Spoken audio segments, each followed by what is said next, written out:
no tenemos otra cosa. Al mal Sí, tiempo, buena cara. Feliz día. bueno, sí, feliz día. Así es, buenos días, ¿cómo están todos? Espero que bien. Aquí. Vamos a continuar entonces con lo que iniciamos el martes pasado. Ustedes verán en la presentación que el enfoque que le estamos dando a esta parte a este módulo es un enfoque quizás un tanto más económico que legal. Y eso es lo interesante del diplomado y lo rico de este diplomado, porque a pesar de que es, por supuesto, un diplomado de la Facultad de Ciencias Jurídicas y Políticas y organizado por abogados o abogadas, el enfoque es un enfoque bastante integral, cosa que es interesante porque hoy en día hablar de subdisciplinas no tiene sentido hablar en términos de la hiperespecialización, porque como sabemos vivimos en un mundo cada vez más interconectado y cada vez más complejo. Entonces quizás eh, la transdisciplinariedad es lo que cabe para poder comprender los fenómenos a los cuales nos enfrentamos como humanidad y en este caso, como trabajadores, como empleados, como empresas, etcétera, como familia.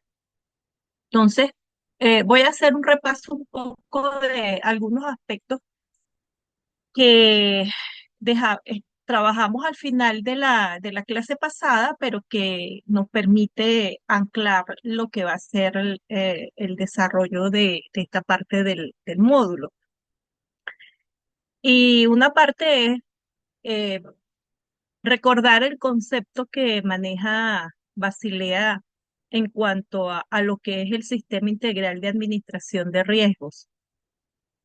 Yo revisé distintos tipos de conceptos que tienen bancas eh, a nivel de varios países y sobre todo estos bancos grandes y independientemente de más o menos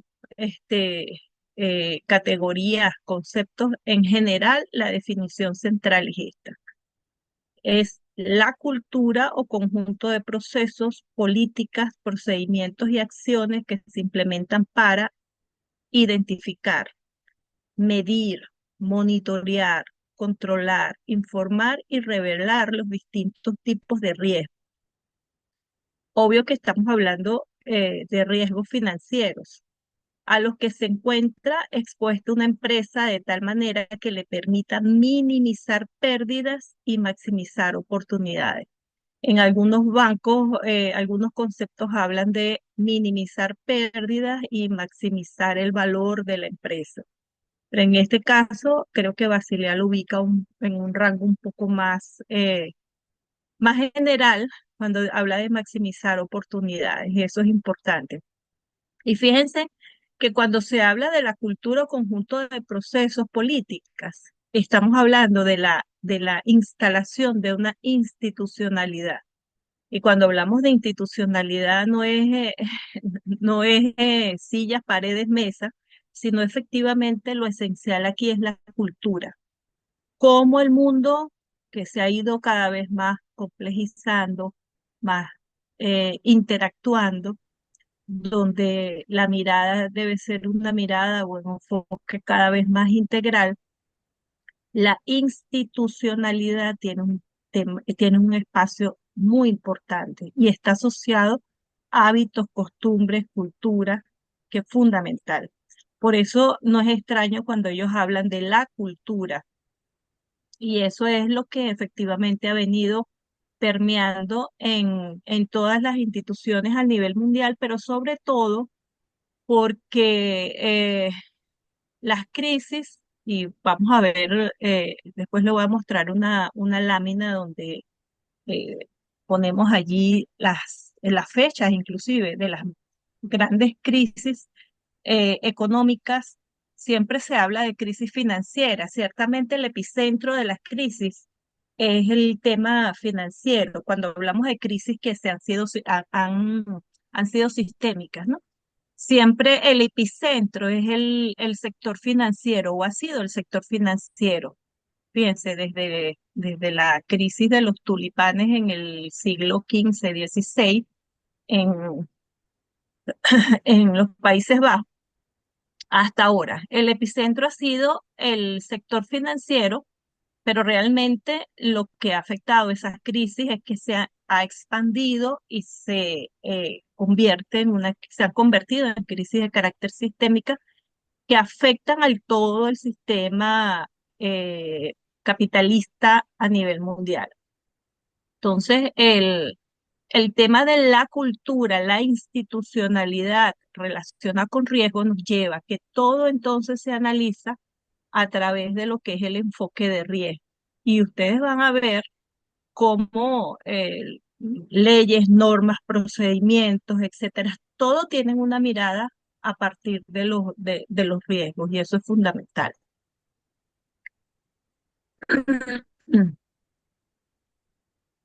Retomando también lo que fue la clase pasada, los aspectos fundamentales de una estructura, elementos esenciales de lo que es una estructura que lleva a un sistema integral de administración de riesgo, está aquí reflejado. Cualquier empresa, y en este caso estamos hablando del sector financiero, tiene en el sistema de administración integral de riesgos, tiene estos, podríamos decir, macroprocesos que son importantes. Es decir, no pueden faltar. Primero, obviamente, está el plano estratégico, organizacional, el contexto administrativo de riesgo, el decidir la estructura, el decidir el perfil del riesgo que esa organización está dispuesta a asumir. Y recuerden una de las láminas que presentábamos que era el arte de esta mirada o este enfoque de la maximización del beneficio está precisamente en cuánto riesgo estás dispuesto a asumir versus cuál es el nivel estimado de valor que esperas que se va a generar. Entonces, hay una relación directamente proporcional entre la maximización del beneficio y lo que es la asunción o la asumir cada vez más riesgo. Hay una relación no inversa, sino directamente proporcional. Por eso hablábamos que el arte quizás de los ejecutivos hoy o de los que están al frente de lo que es el desarrollo estratégico de las organizaciones está precisamente en buscar ese equilibrio y eso los lleva a definir el perfil de riesgo al cual están dispuestos a asumir. Después, con esa estructura quizás un tanto estratégica, se pasa a identificar los riesgos. ¿Cuáles son los riesgos que la organización este, eh, Está enfrenta? sujeta. Decíamos, decíamos que hay dos ámbitos, ¿no? Hablamos de riesgos sistémicos, sistemáticos, perdón, y riesgos no sistemáticos. Entonces, ¿cuál puede ser, cuál riesgo puede suceder y cómo puede suceder ese riesgo? Esas son dos preguntas importantes que hay que hacerse a la hora de identificar los riesgos para poder entonces trabajar en el macro proceso de análisis de riesgo. Y ahí se determina cuáles son los controles, las probabilidades, las consecuencias, estimar el nivel de riesgo y quizás la adopción de modelos probabilísticos que se utilizan para poder medir, analizar y medir ese tipo de riesgo.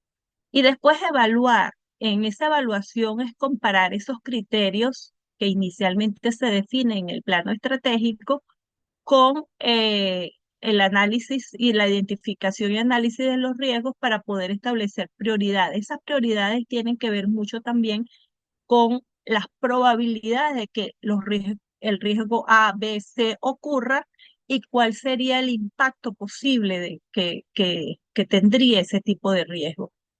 De hecho, se habla de la, como metodología de la adopción de un mapa de calor, donde, por supuesto, se asume que toda organización que está en el ámbito de la búsqueda de beneficio asume riesgos. Por lo tanto, los riesgos son inherentes al propio proceso de creación de valor y de acumulación de valor. Cuando estamos hablando de creación de valor y acumulación de valor, en este caso lo estoy asumiendo como sinónimo de capital. Entonces, la creación de capital y el proceso de acumulación de capital, los riesgos son inherentes a ello. Por lo tanto, no vas a asumir el atender todos los riesgos, no los podrías hacer, sino entonces define cuáles son los, en ese proceso de análisis, de identificación de análisis y de evaluación, vas a determinar cuál es el riesgo que impacta más a la organización y cuál es el que, cuál es el que tendrías que atender de manera más inmediata. Por lo tanto, se aceptan los riesgos y se atienden esos riesgos para, como decía en esta lámina, identificar opciones, evaluar esas opciones, preparar y ejecutar planes de acción. ¿Cuáles son los planes que que va a instrumentar la organización para minimizar los riesgos? Porque como decíamos también, los riesgos no lo vas a eliminar porque es inherente al mismo proceso de generación de capital o de generación de beneficios. Y después están los dos macroprocesos importantes que quizás interactúan dentro de toda la estructura de estos procesos relacionados con el sistema integral de administración de riesgo, que es ese monitoreo y revisión constante que debe hacer la organización. Y por otro lado, por supuesto que identificas, haces un análisis, no es para que consumo de, de los expertos, sino precisamente para comunicar y consultar. Porque recuerden que lo que estamos hablando es la generación de una cultura de riesgo, como lo define Basilea. Por lo tanto, es una institución que se crea y se desarrolla dentro de las organizaciones y que es vital para poder gestionar de la mejor manera la búsqueda del beneficio que es inherente a una organización. Eh, que busca, por supuesto, beneficio.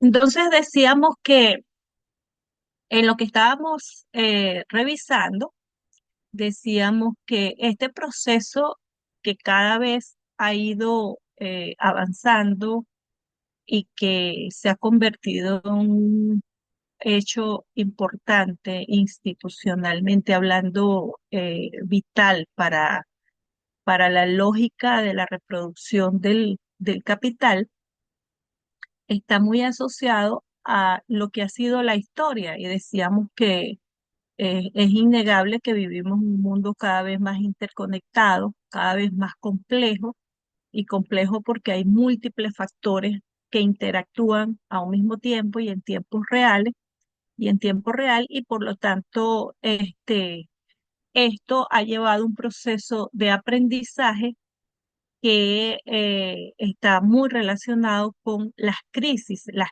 grandes crisis por las que ha pasado el sistema capitalista mundial y cómo de esas crisis se ha generado todo un proceso de aprendizaje. Pero también aquí hemos identificado o hemos colocado las crisis que han sido más significativas, pero como decía el investigador o el filósofo húngaro István Mesaro, el sistema también está asociado a un proceso permanente de crisis reptante. Cuando él habla de esas crisis reptantes, son las crisis que podríamos decir que son mini crisis que se dan entre una y otra gran crisis que se ha producido. Y dentro de ese proceso, una de las cosas uno de los grandes lecciones de esas crisis ha sido efectivamente la construcción de esta institucionalidad que está relacionado con el tema de los riesgos. Fíjense que, fíjense que estamos partiendo aquí ya hablando entre el siglo XX y el siglo XXI, las crisis por las que ha pasado el sistema. Estamos hablando de la crisis de los años 30 y como en la crisis de los años 30, recordemos que Europa estaba devastada por la Primera Guerra Mundial y quizás el motor de crecimiento de la economía mundial en ese momento era la economía norteamericana. Y como no sé si lo comentaba en la clase anterior, pero lo que define al sistema capitalista como tal es la categoría de creación y acumulación de capital. Por lo tanto, el capital tiene que permanentemente reproducirse. Si uno preguntara qué es el capital, quizás ustedes van a decir varias cosas. Se asocia a activos, se asocia a la generación de ganancias, se asocia a la creación de bienes y servicios, se asocia a la creación de activos tangibles e intangibles. Cuando hablamos intangibles es estos tiempos, porque en el siglo XIX el capital estaba asociado más a activos tangibles. Entonces, pero lo que define en términos concretos el capital es esa categoría histórico-social que permite o que está definido por la generación y acumulación de capital. Entonces, en los años 30, en una Europa devastada por la guerra, era obvio que perdón, ¿pueden apagar los micrófonos, por favor? Ok. Entonces comentaba que en aquel momento el motor de crecimiento de la economía mundial era precisamente Estados Unidos, la economía norteamericana. Y como yo siempre le digo a mis estudiantes, una manera de medir el comportamiento de la economía es a través de la bolsa de valores, es como el termómetro que te permite medir el, el, el comportamiento de la economía. Y efectivamente se produjo una burbuja especulativa en la bolsa de valores de Nueva York y como sabemos qué pasa cuando ocurre una burbuja especulativa donde hay una permanente búsqueda de ganancias, llega un momento en que ese mecanismo adquiere un máximo y después entonces empieza un proceso de declive. En ese proceso de declive es cuando se desata la crisis. ¿Qué tan profunda es la crisis? Bueno, la crisis será tan profunda en la medida en que esté más conectados los mercados y qué tan efecto, como un efecto dominó, genera en el resto de la economía mundial. Y si decimos que en los años 30 el motor de crecimiento de la economía mundial era Estados Unidos y el epicentro de la crisis ocurre precisamente en la Bolsa de Valores de Nueva York, obvio que se genera un efecto dominó que tuvo sus consecuencias en el resto de la economía mundial. Un aspecto importante en esta crisis es que las grandes lecciones que están asociadas a la teoría keynesiana, que es la que surge como que surge Keynes como el gran salvador del sistema, es que la mirada que se tenía hasta ahí, hasta ahora, o en todo caso las teorías económicas que explicaban el comportamiento de la economía, no explicaban, no podían explicar lo que estaba ocurriendo con esta crisis. Recordemos que predominaba la tesis de que la economía tenía que ajustar, el gran organizador de la economía era el mercado y que las fuerzas eh, del mercado tenían que operar con total libertad. Por lo tanto, el Estado no podía intervenir o no debería intervenir en la economía. Y el otro postulado que se tenía hasta entonces era que toda oferta generaba su propia demanda y por lo tanto todo lo que se producía, lo que se produjese, iba al mercado, iba y por supuesto iba a encontrar un mercado cautivo, cosa que no estaba, efectivamente no estaba ocurriendo.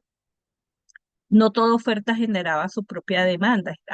Estamos en presencia de una crisis profunda, una crisis de demanda y por lo tanto las propuestas keynesianas que surgen tienen para poder comprender el fenómeno de lo que estaba ocurriendo y establecer propuestas de salida a la crisis como se efectivamente ocurrió, fue precisamente dar al traste con todos los que habían sido los postulados de la teoría económica que hasta entonces existía. Esto, un aspecto quizás relevante dentro de esto es que cada vez que ocurren esas crisis también no hay teoría, quizás uno de los efectos que genera estas crisis es que lo que ha sido, lo que son los postulados económicos o teóricos hasta el momento terminan no comprendiendo el fenómeno o no dando respuesta en todo caso de lo que está ocurriendo y para poder explicarlos tienes que utilizar otro tipo de herramientas o enfoque o desechar lo que han sido las teorías que hasta ese momento eran una verdad. Y eso ocurre. Y eso ocurrió. Y de hecho, desde podríamos decir que desde la Segunda Guerra Mundial y gran parte la teoría keynesiana que se hace de alguna manera hegemónica a nivel mundial como aspecto importante para comprender la dinámica de la economía mundial, eh, termina eh, facilitando la comprensión yo diría que entre los años 50 hasta finales de la década de los 60, de el proceso de la economía en ese entonces, hasta que ocurre la crisis de 1971. Y en la crisis de 1971, donde se da una combinación de varios factores, uno de esos es in- el fenómeno de la inflación, que se convierte en un fenómeno importante, como también la caída en las tasas de crecimiento de los principales países a nivel mundial. Aquí está ocurriendo también, dijera la economista Carlota Pérez, está ocurriendo el Big Bang de una nueva economía. Recordemos la creación del chip, que da un nuevo proceso de transformación de revoluciones tecnológicas y da pie a un fenómeno interesante que se convierte en el eje que va a dinamizar la economía mundial desde los años 70 en adelante. Por eso es que las tesis keynesianas quedan atrás. El tema de la intervención del Estado empieza a perder vigencia y cobra fuerza las tesis neoliberales, de alguna u otra manera el enfoque del fundamentalismo del mercado, la importancia del mercado como asignador eficiente de los recursos, aunado, por supuesto, a todo lo que es el desarrollo tecnológico que se da en torno a las tecnologías de información y de comunicación. Y esto genera un impacto en toda la economía mundial, pero también en el sector financiero que empieza a tener, o empieza, no, perdón, genera un proceso acelerado de desarrollo del sector financiero. Ese proceso acelerado del sector financiero eh, da cuenta como decíamos, comentamos también el martes, da cuenta de lo que es la creación ya a mediados o a finales de la década de los 90, de lo que es el desarrollo de los bancos universales. Los bancos que hasta ese entonces eran bancos quizás más especializados, la banca especializada deja de ser un producto del momento y empiezan a surgir bancos universales, obvio por el apoyo y todo el desarrollo, el impacto que genera las tecnologías de información y de comunicación, que permiten a partir de plataformas tecnológicas quizás integrar procesos y generar una visión mucho más integral de lo que es la banca. Ocurre también el fenómeno de la integración, fusiones y adquisiciones. Si uno mira en la literatura económica durante los años, la década de los 90 y, y sí, la década de los 90, quizás finales de los 80, 90, empieza a ocurrir un fenómeno interesante que es una cantidad enorme de fusiones y adquisiciones que se están dando a nivel mundial. Y entre esas fusiones y adquisiciones está la integración entre la banca comercial y la banca de inversión, que hasta entonces estaba prohibida, sobre todo el marco regulatorio norteamericano estaba prohibida, que fue una de las prohibiciones precisamente que surgieron de la crisis de los años 30. Bueno, se da la fusión y se crea el Citigroup. Citigroup es el primer banco, uno de los bancos emblemáticos de esa fusión que termina convirtiéndose en un patrón que va a generar un fenómeno interesante porque es el desarrollo, como les decía, de la integración de la banca universal, pero también la mayor desarrollo del sector financiero. Y como sabemos, el mayor desarrollo del sector financiero trae también aparejado la profundización de los riesgos, la complejización de los riesgos.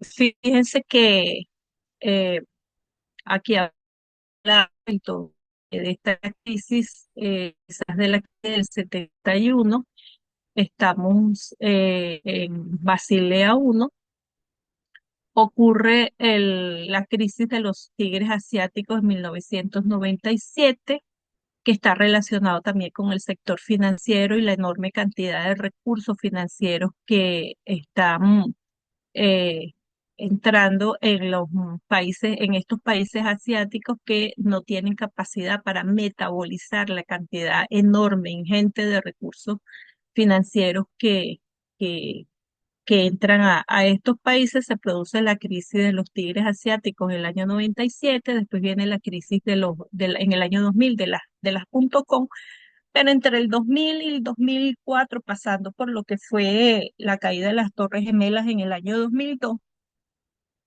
eh, se crea Basilea II, que asume Basilea II. Es interesante porque en Basilea II se empieza a hablar del sistema integral de administración de riesgo con mayor nivel, más estructurado, más definido, porque antes de Basilea II eh, los riesgos se asumían prácticamente el concepto de riesgos financieros estaba un tanto más asumido el tema de los créditos.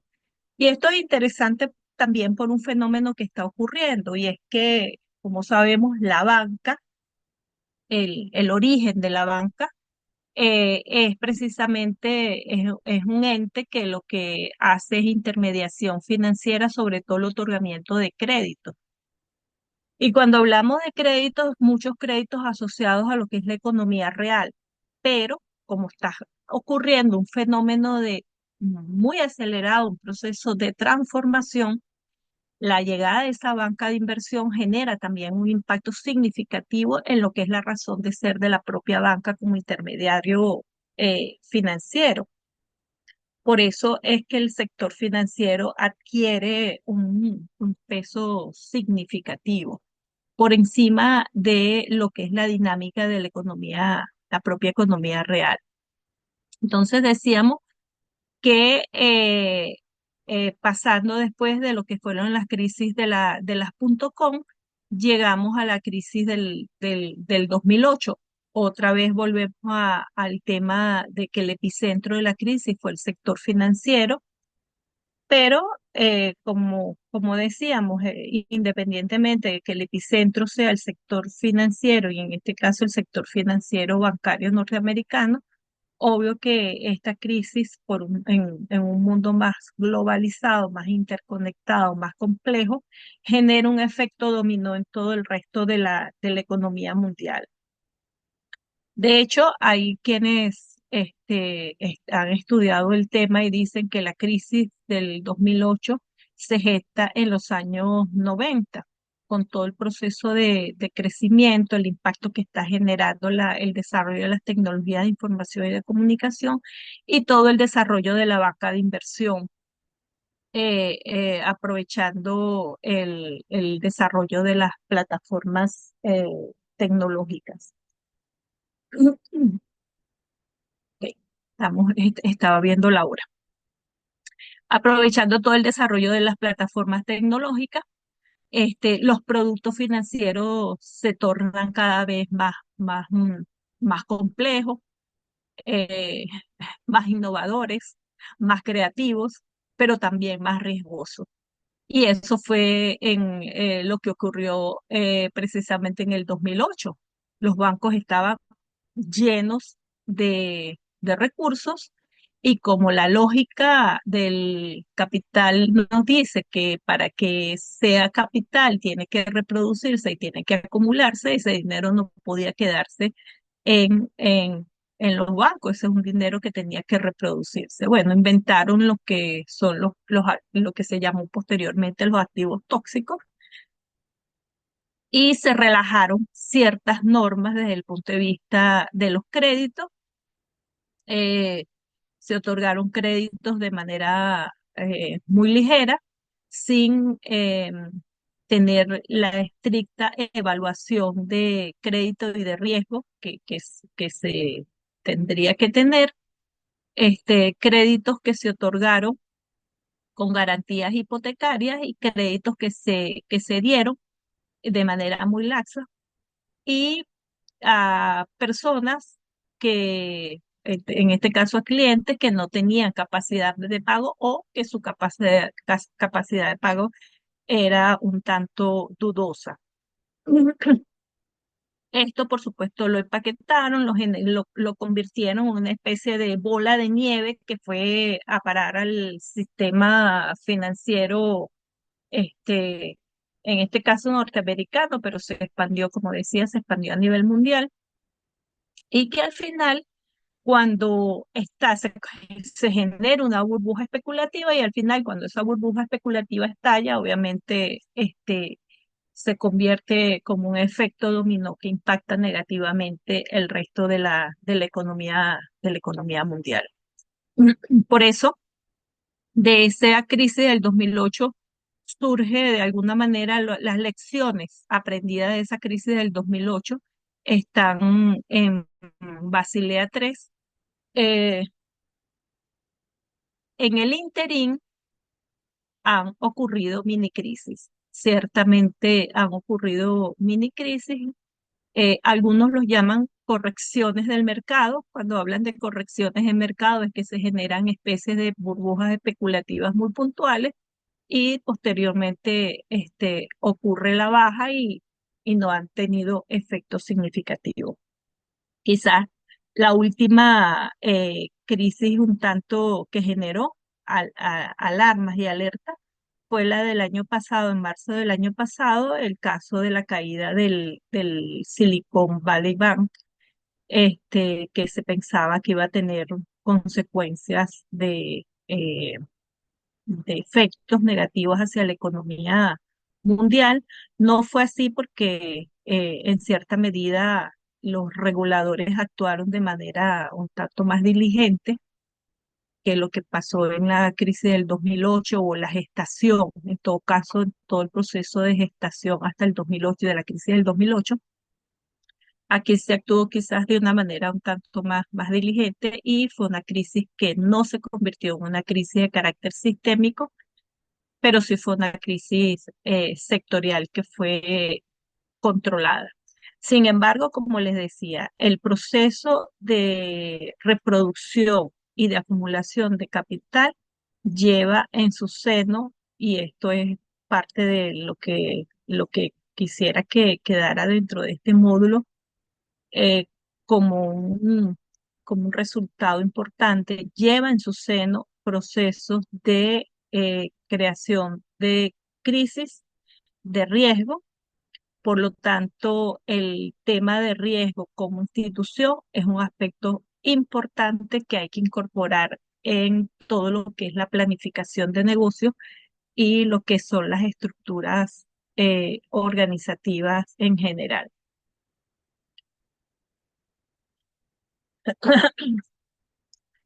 Esta parte es importante porque en revisar, pensando un poco en cuanto al módulo y lo que siempre se dice, porque a veces confundimos incertidumbre con riesgo, ¿no?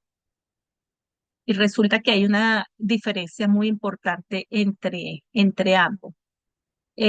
Obvio que la incertidumbre es no tener información y no saber qué es lo que va a pasar, mientras que el riesgo es la posibilidad de que algo negativo ocurra, y si estamos hablando en términos de capital, la posibilidad de que ocurran pérdidas. Por lo tanto, entonces, el, la diferencia fundamental entre incertidumbre y riesgo es que en el riesgo se puede medir.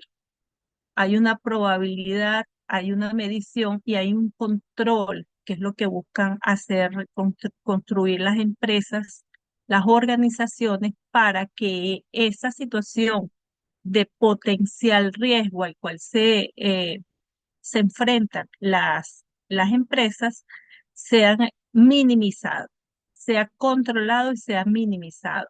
En el caso de la incertidumbre, no hay control, no sabemos qué va a pasar.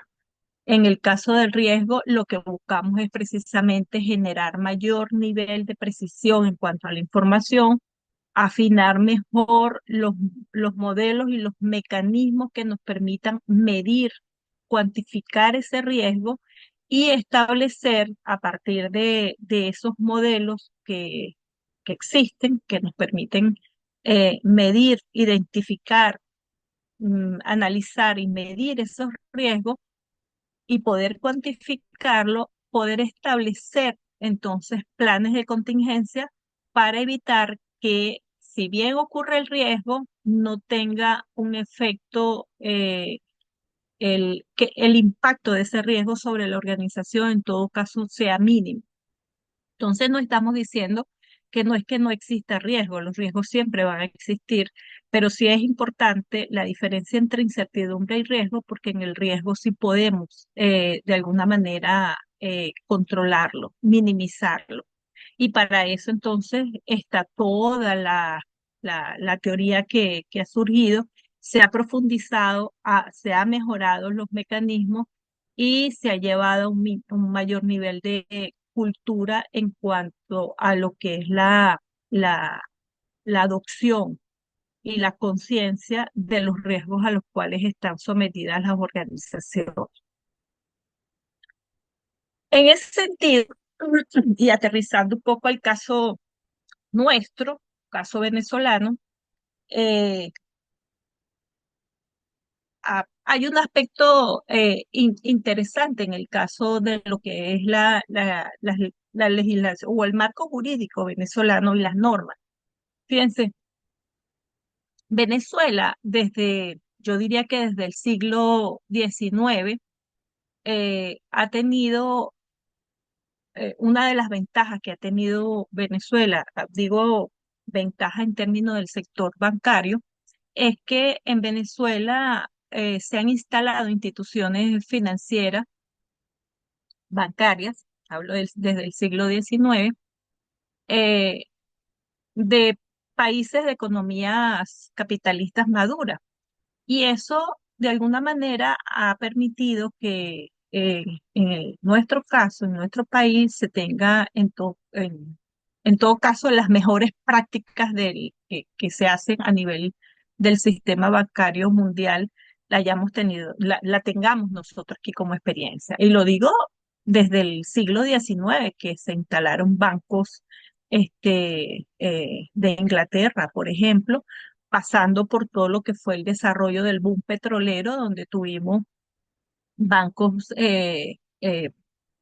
importantes que generaron y construyeron institución de alguna manera en nuestro país, que han generado procesos de las mejores prácticas. Quizás la doctora Kinlain en eso es mucho más experta que yo porque ese es su tema, una de sus líneas de investigación.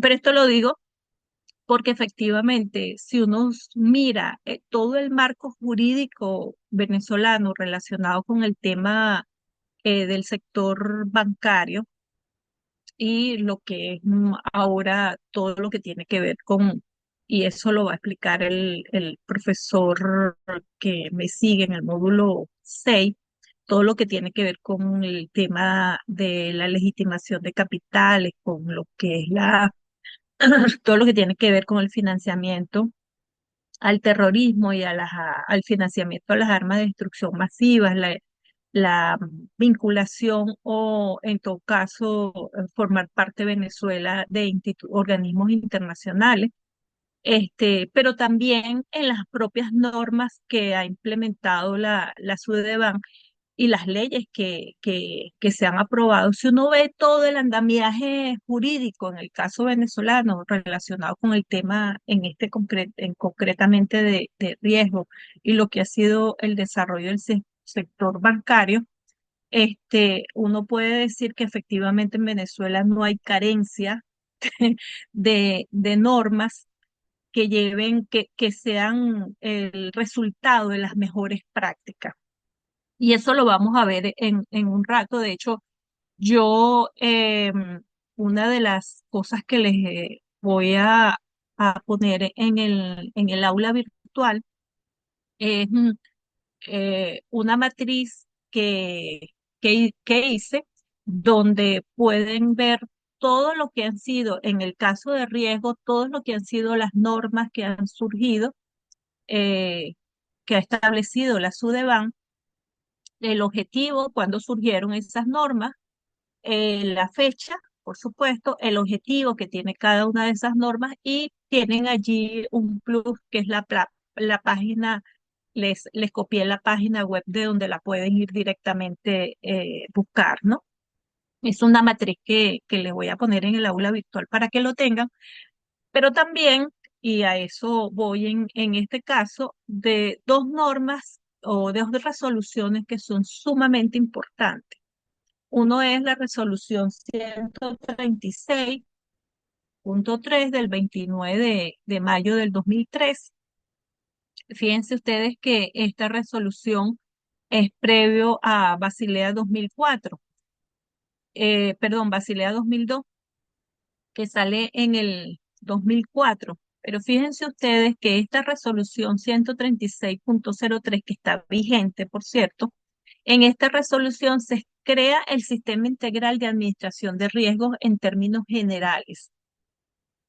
En la resolución hay una definición clara sobre los tipos de riesgo. Se habla del concepto de riesgo de mercado, de riesgo operacional, de riesgo de liquidez, de riesgo legal y de riesgo reputacional.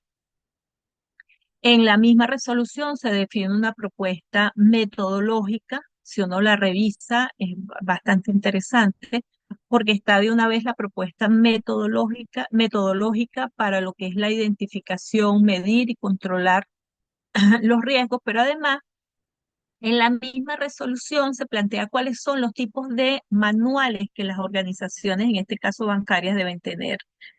Eh, entonces, tenemos allí el manual de organización y descripción de funciones de lo que es el Sistema Integral de Administración de Riesgos, el manual de políticas y procedimientos. Fíjense, son varios manuales: el manual de organización y descripción de funciones, el manual de políticas y procedimientos, el manual de sistemas de organización y administración, el manual de sistema de información y el manual de prevención y detección de legitimación de capitales. Fíjense ustedes que estamos hablando de 5 manuales que están definidas en la misma resolución. La misma resolución también plantea la creación de la estructura organizativa, porque no solamente es la definición desde el punto de vista general, sino también la obligación que tienen las instituciones bancarias en cuanto a la creación de la estructura organizativa relacionada con el tema del sistema integral de administración de riesgo. Y allí se plantea, se define dentro de esa estructura organizativa la creación del comité de riesgos, quienes integran el comité de riesgos, cuál es su nivel dentro de la organización, que además tiene un nivel muy alto. Eso indica y refleja, por supuesto, que está en el nivel estratégico de la organización y el peso que tiene en la toma de decisiones, pero también en la generación de políticas a lo interno dentro de la organización, y cómo la unidad de administración de riesgo, que depende de este comité de riesgo, quizás la unidad de administración de riesgo es la parte operativa del comité de riesgo. Pero como les digo, la instancia y quienes integran el comité de riesgo, que entre estos está el propio presidente de la organización y los integrantes de la junta directiva, define entonces dentro de esa estructura el peso y la importancia que tiene estas instancias. También en la propia resolución se habla de la obligación que tienen de enviar los informes, cuántos informes son, los informes que debe hacer el comité de riesgo y sobre todo los informes que se deben enviar a su DEVAN, y quien envía esos informes a su DEVAN es el propio banco. Se habla también de la obligación de la unidad de auditoría interna y cuál es su responsabilidad dentro de lo que es todo el ámbito de la cultura de riesgo, y sobre todo porque la auditoría interna, tal como lo dice los propios artículos de la resolución, debe verificar de forma periódica eh, lo que está contemplado en las normas e informar con una frecuencia semestral al comité de riesgo. Fíjense ustedes que a pesar de que hay una estructura bien definida, es una estructura que va permeando, a mi modo de ver, toda la estructura organizativa del banco. Y esto, por supuesto, indica el nivel de importancia que tiene la cultura de riesgos dentro de la institución. Como les digo, esta es la norma 136.03 del 29 de mayo del 2003, eh, de la SUDEBA. Pero después tenemos la resolución 136.15 del 11 de noviembre del 2015, que es complementaria a esta norma, perdón, a esta resolución. Es decir, esta resolución 136.15, que quizás podríamos decir adopta todo lo que son las normas de Basilea 3, Basilea, por supuesto, Basilea 1, 2, 3, este, que se publica el 11 de noviembre del 2015. Es una resolución que plantea, es complementaria, pero además tiene un matiz muy importante y muy interesante, porque en este caso, esta resolución 136 está dirigida especialmente a lo que es el riesgo de liquidez. Y esto es muy importante y muy interesante por lo siguiente, porque cuando uno se pregunta cuál es el efecto inmediato, si hablamos en términos del impacto que los riesgos generan dentro de una institución bancaria, y si podríamos definir la importancia que tiene y pudiéramos enumerarlo, obviamente riesgo de liquidez es el riesgo, podríamos decir que es el riesgo número uno. ¿Por qué? Porque cuando los bancos se enfrentan a una situación de potencial riesgo de liquidez, se enfrentan también a situaciones que pudieran llevar a no solamente a la crisis, sino definitivamente a la caída total o al cierre total de la institución bancaria. Entonces, Quizás el riesgo de liquidez que tiene es un riesgo que tiene múltiples aristas y vinculación. Es uno de los riesgos, tal como si uno revisa la resolución, es uno de los riesgos que hay que monitorear y tener con mayor nivel de cuidado por los distintos ámbitos y las distintas vinculaciones e impactos que él mismo tiene, ¿no?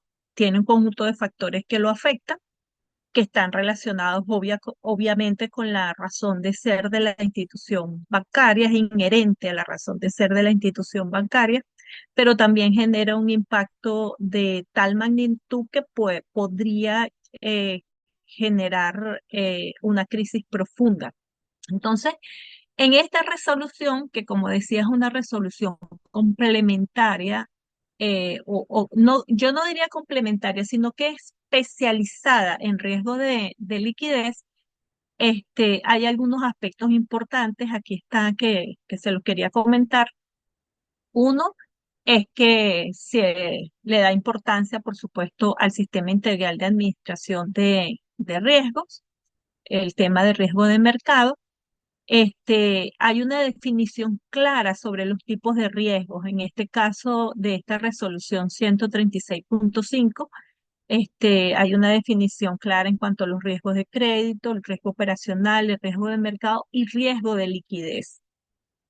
Se crea en la resolución, se plantea crear los aspectos administrativos, organizativos y operativos para identificar, medir, valorar, monitorear, limitar, controlar, informar y revelar los niveles de riesgo de liquidez. Fíjense ustedes que es una especialización o es un ámbito de mayor nivel de profundidad y de especialización en cuanto a lo que tiene que manejar en la institución financiera bancaria y la importancia que tiene el tema de riesgo de liquidez. En en la misma resolución se crea el Comité de Riesgo de Activos y Pasivos para supervisar la gestión de riesgo de liquidez. Fíjense ustedes, Comité de activos y pasivos para supervisar la gestión de riesgos de comité. Se crea este comité, el riesgo de liquidez. Se crea este comité, pero además también tiene un rango estratégico porque depende de la junta directiva. Este comité depende de la junta directiva y es un comité obviamente donde tienen un peso importante las unidades de negocio de la institución bancaria. En esta resolución también se le asignan mayores atribuciones a a la unidad de administración integral de riesgo. Por ejemplo, y se le otorga acceso a los sistemas de información del área de tesorería.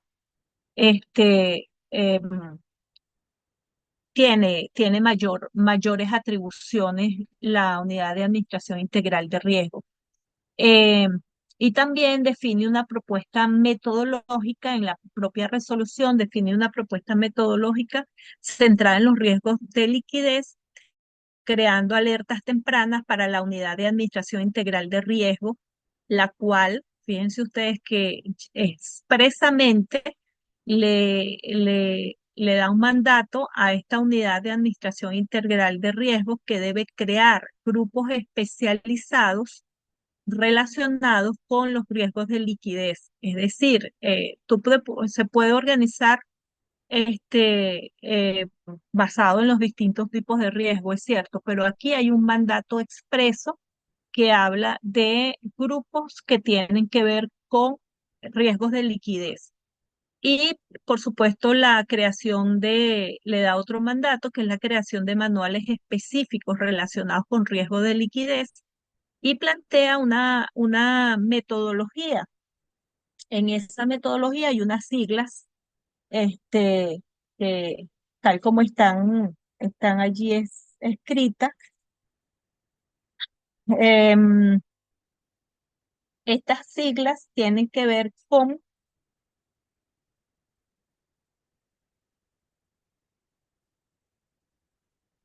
déjenme buscar aquí en mis notas porque la estuve este, revisando.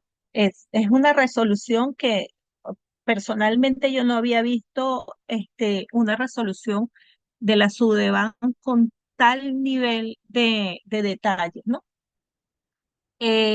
Porque en este aspecto de la metodología se habla de la razón de liquidez, razón de liquidez estructural, la razón de liquidez estructural ajustada. Estas son las siglas que ustedes ven aquí cuando se habla de metodología. Tiene que llevar dentro de la metodología, está definida cuáles son los indicadores en los que se debe construir este análisis y probabilidades, y que además se le debe hacer seguimiento. Y estos indicadores se habla entonces dentro de la metodología, que son la razón de liquidez estructurada, habla de la razón de liquidez estructurada ajustada, la razón de concentración de captaciones de público, este RACOPAP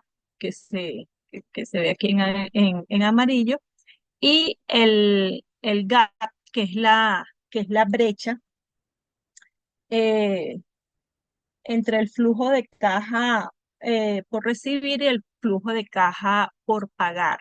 Fíjense, esto en la metodología que plantea la propia resolución expresamente le indica a los bancos cómo calcular estos indicadores y cómo hacer monitoreo de estos indicadores.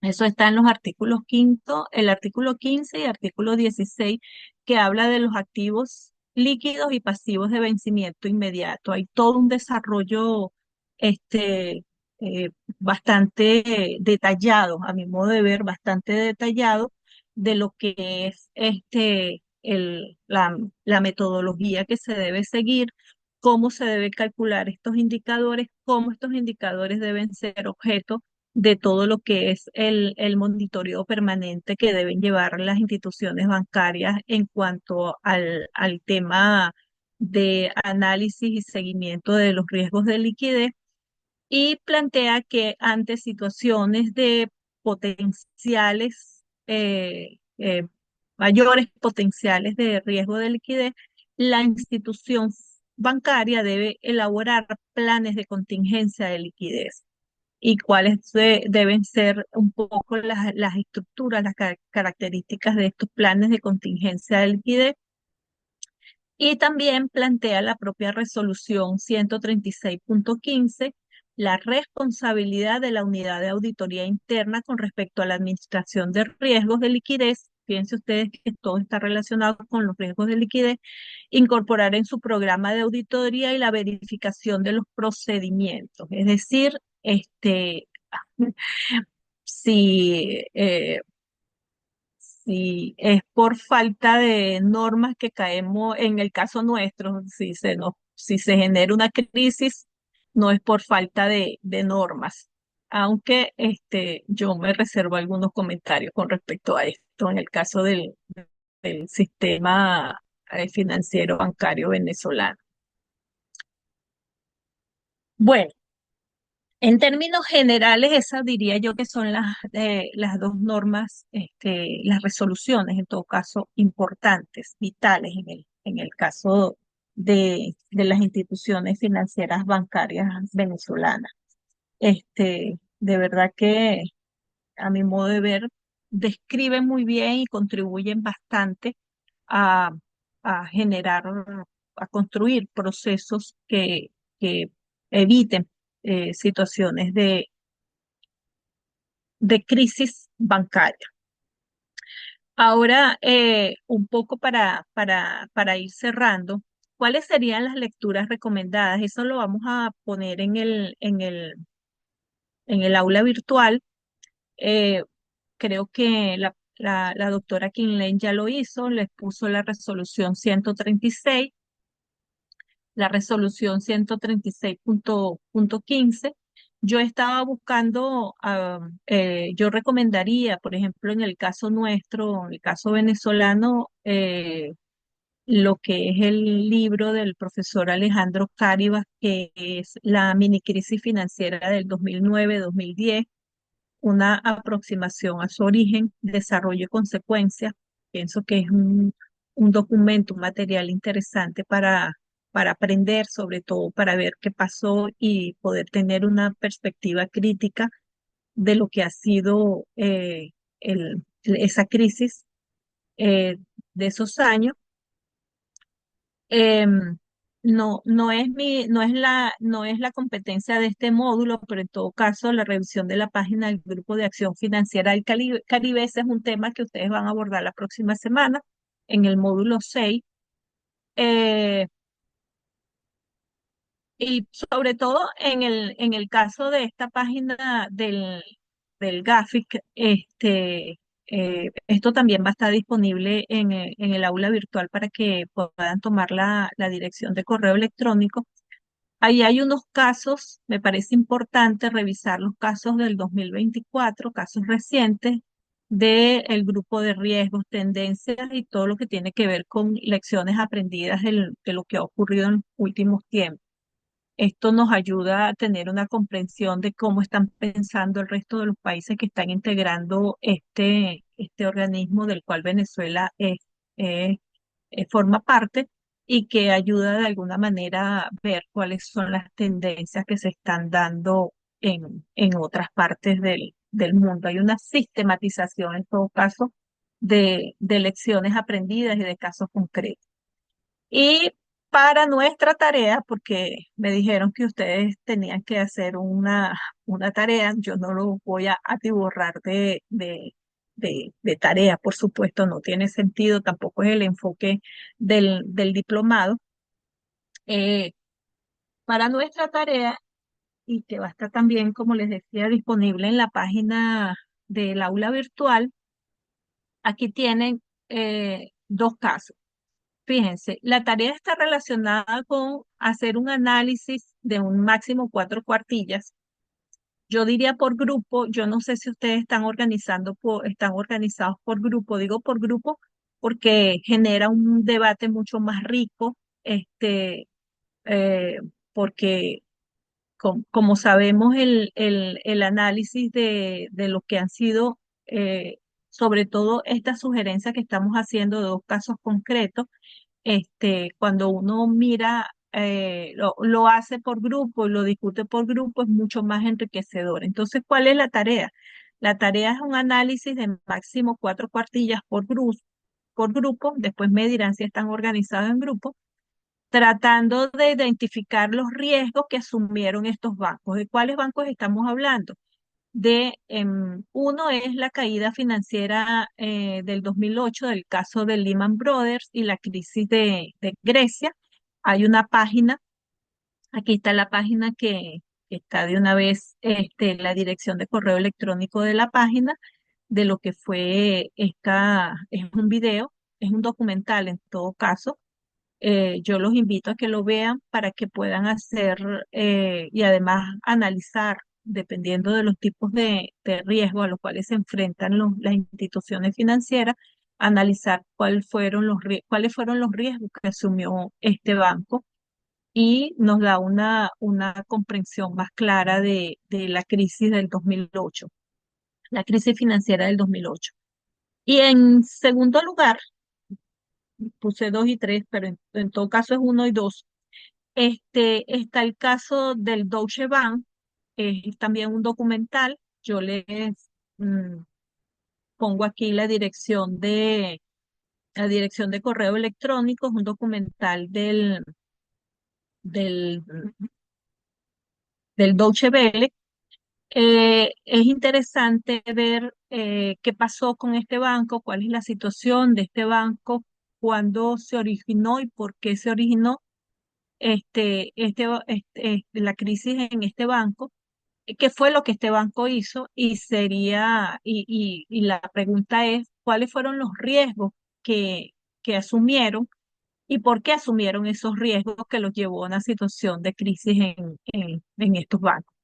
Fíjense una cosa interesante, el Lehman Brothers, tanto el Lehman Brothers como el Deutsche Bank, son bancos del siglo XIX, fueron o han sido, ya Lehman Brothers no, pero el Deutsche Bank, son bancos que han tenido una historia, han tenido un desarrollo, han sido parte de lo que es el desarrollo de todo lo que es el sistema financiero mundial y de lo que hoy en día es, a pesar de que son bancos como les decía, del siglo XIX, uno es de 1870 y otro 1850, pero es muy interesante porque son bancos muy grandes, fueron bancos o son bancos muy grandes, que por supuesto cualquier situación de crisis en estos bancos han tenido repercusiones en todo lo que es el sistema financiero mundial, pero también yo diría de la economía mundial.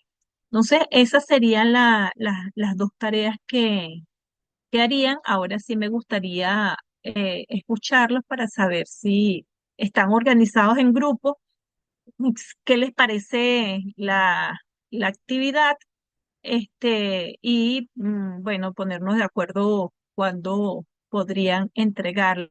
Creo que ustedes tendrían que entregarlo antes de que finalice el diplomado, y lo que queda de diplomado es esta semana que viene y la próxima, o sea, prácticamente 15 días de diplomado.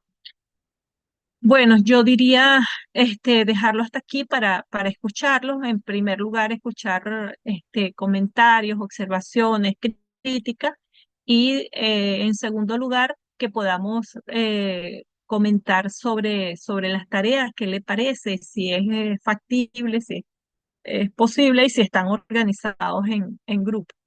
Entonces, bueno, los escucho. Yo no sé si todavía está la profesora Kinlen aquí conectada, porque no sé. Ah, perfecto.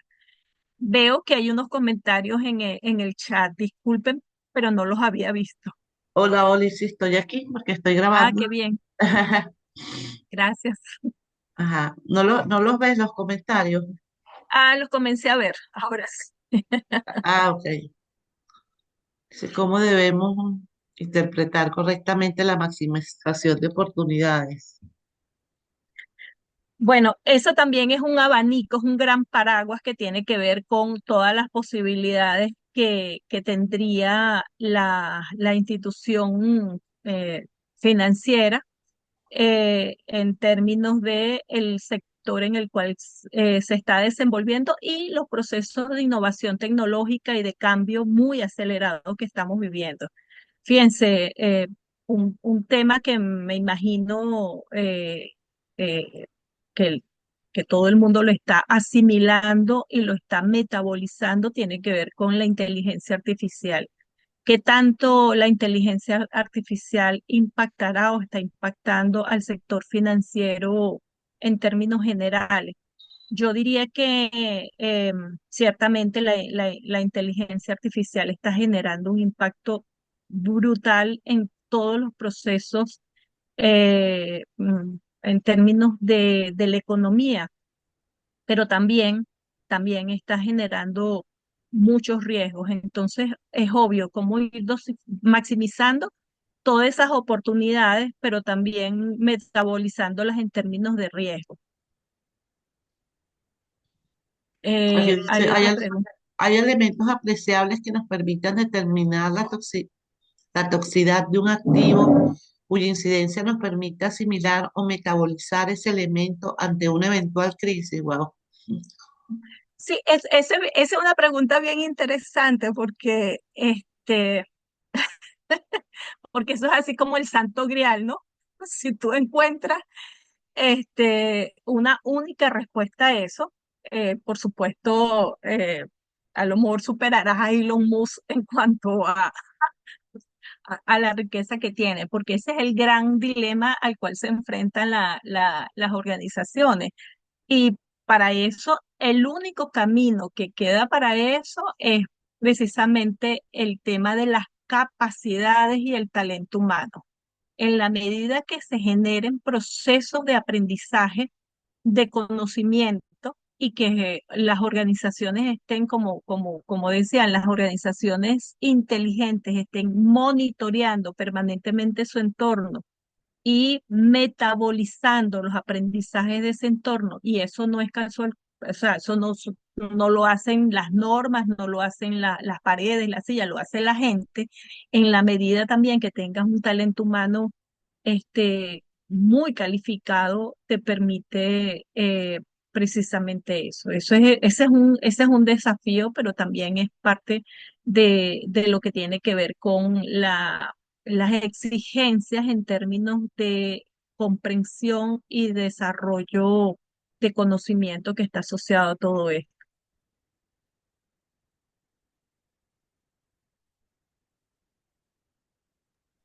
Ajá, y Porque ahora fíjate, aquí, el caso de esa toxicidad, ¿quién iba a pensar que, bueno, quién iba a pensar? No, perdónenme, pero una de las personas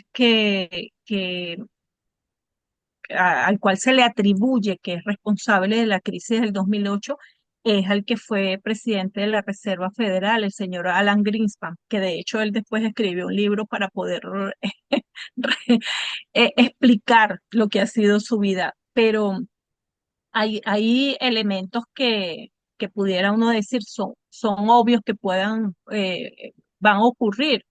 Pero el tema es que toda esta locura de la búsqueda de la maximización del beneficio como un fin en sí mismo ha generado todos estos procesos especulativos que difícilmente se puedan no controlar, sino eliminar.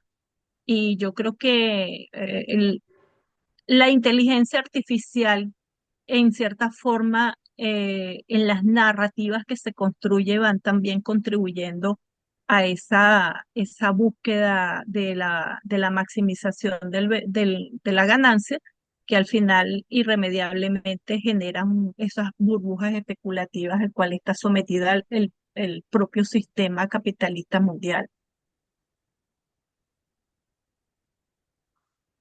aquí tenemos otra pregunta que dice si podemos hablar de elementos predictivos previos a una crisis. Mira, cuando hay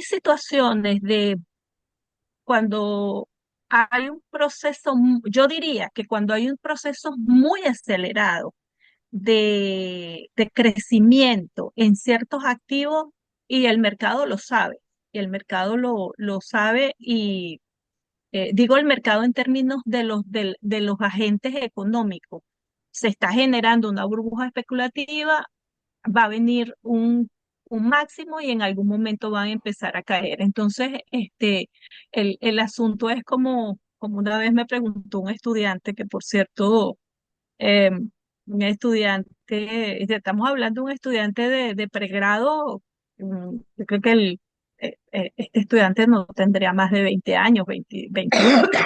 Le dijo que él y su amigo, un amigo, un compañero de estudio agarraron $100 y compraron unas acciones y que 3 meses después se habían ganado $500 con las acciones, ¿no?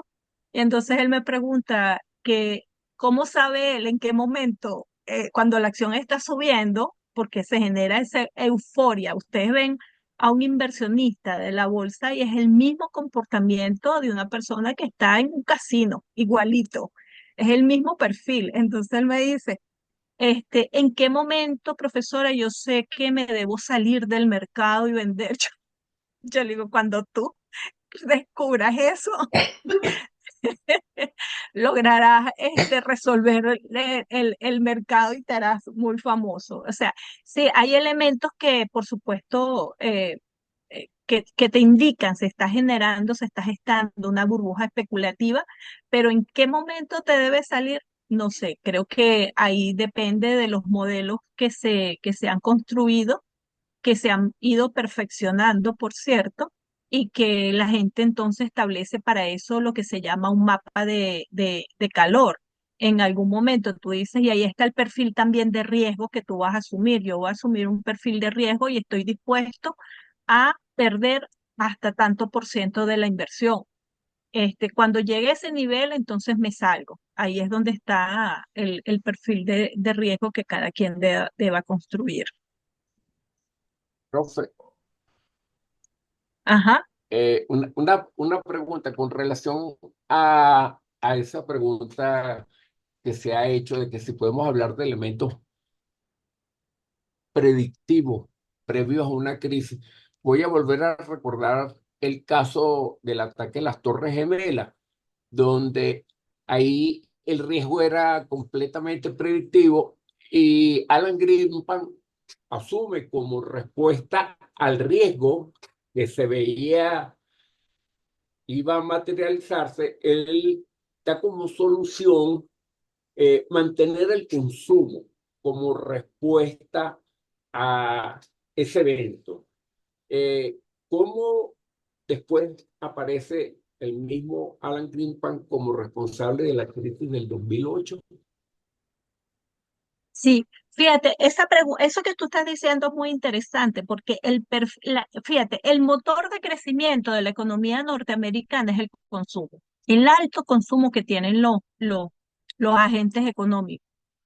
De hecho, el perfil el motor de crecimiento de la economía norteamericana está asociado al alto consumo y a lo que se llama un ahorro negativo. Es decir, por eso es que las tasas de interés juegan un papel muy importante. En nuestro caso, sube un punto, 2 puntos la tasa de interés o 10, no genera un efecto dentro de la economía nuestra, porque, bueno, tenemos otra estructura económica diferente. Pero en ese caso, ciertamente el motor de crecimiento de la economía está centrado en el consumo y de hecho, no solamente Alan Greenspan, después de la caída de las Torres Gemelas, uno de los que empezó a plantear que habría que consumir y consumir fue el mismo Bush, que era en ese entonces presidente de los Estados Unidos. Y lo que se planteó fue, para que eso no generara o no profundizara el efecto negativo sobre la economía, fue plantearle a la gente que consumiera más, y es lo que ellos tienen. No así en el caso, por ejemplo, de otras economías, el caso, por ejemplo, de la economía china, el motor de crecimiento de la economía china, aunque eso está cambiando, está en las exportaciones, está en el comercio internacional. Digo que está cambiando por lo siguiente, porque cuánto los chinos están cambiando su perfil como agentes económicos y eso está muy asociado a, por ejemplo, cuánto es la clase media china.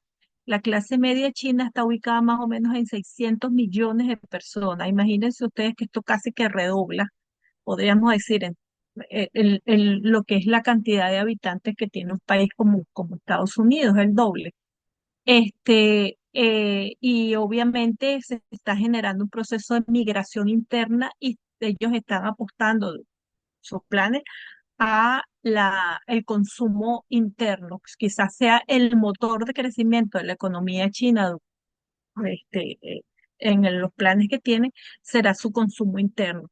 Pero obviamente eso también genera contradicciones contradicciones dentro del sistema, hablando en términos generales de las contradicciones estructurales del sistema capitalista mundial.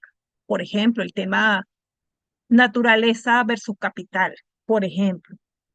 Entonces, ciertamente cuando hay situaciones de crisis en Estados Unidos, tú ves que el patrón que se repite como parte de la política, pero también la narrativa que se empieza a hacer viral y sobre todo dentro de los líderes de ese país es el tema del consumo. Consuma más, baja la tasa de interés para estimular el consumo y para generar mayores niveles de consumo, porque ese es el mecanismo que se tiene en este caso, en el caso de la caída de las Torres Gemelas, el mecanismo para evitar el efecto que en ese momento tenía la caída de las Torres Gemelas sobre la economía de Estados Unidos.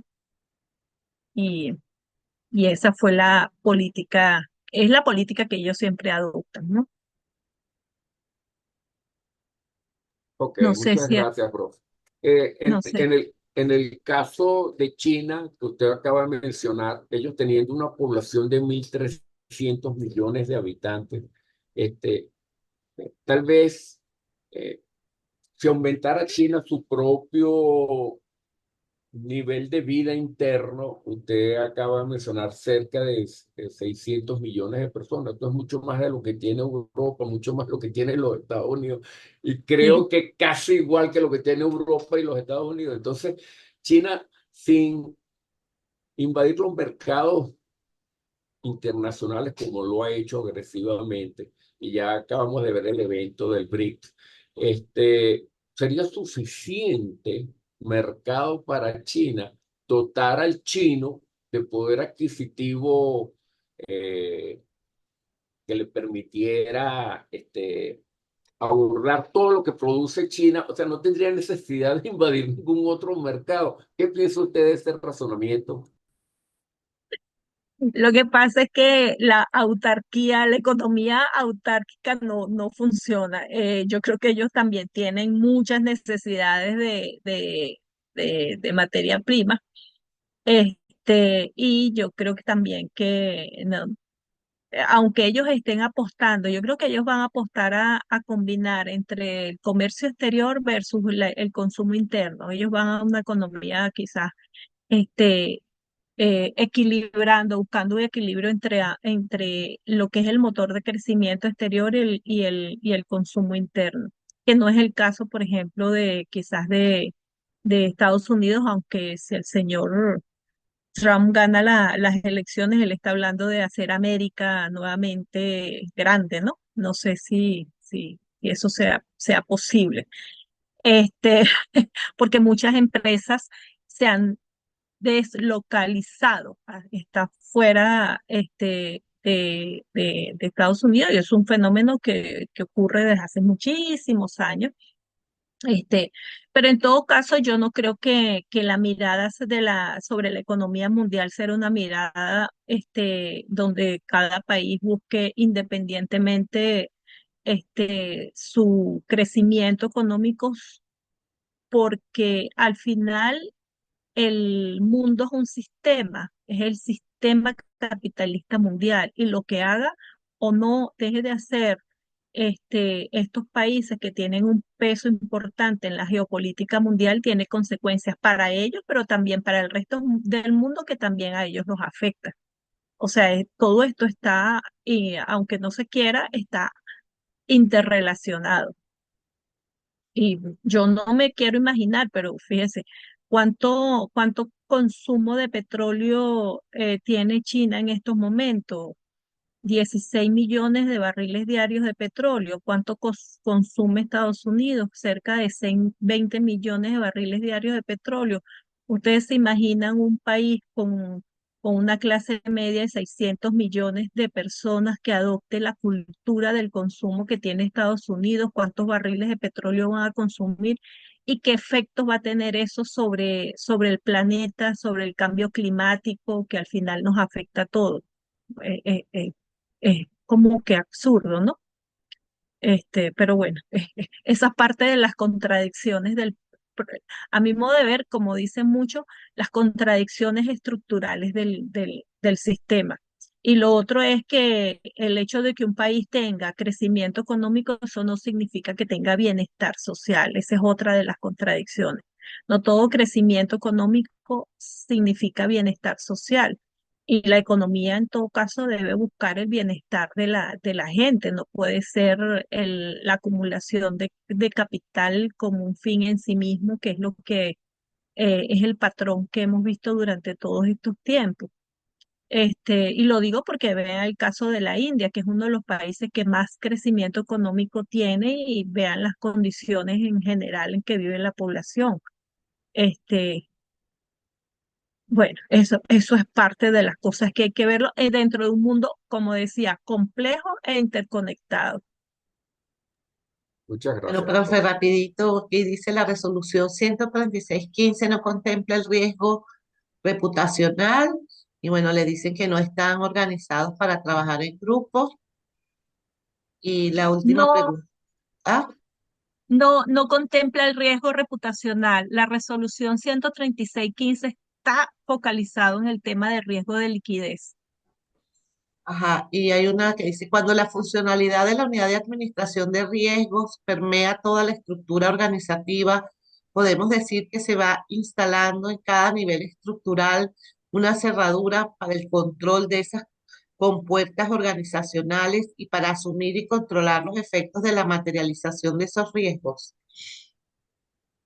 Yo diría que es parte, es como la mano invisible de la que hablaba Adam Smith. Es una especie de cultura organizacional que se va gestando y se va adoptando en cada una de las instancias de bien sea en el front office, en el back office, del banco. Y debe ser así, o sea, no puede convertirse en una camisa de fuerza y no está pensada tampoco para una camisa de fuerza.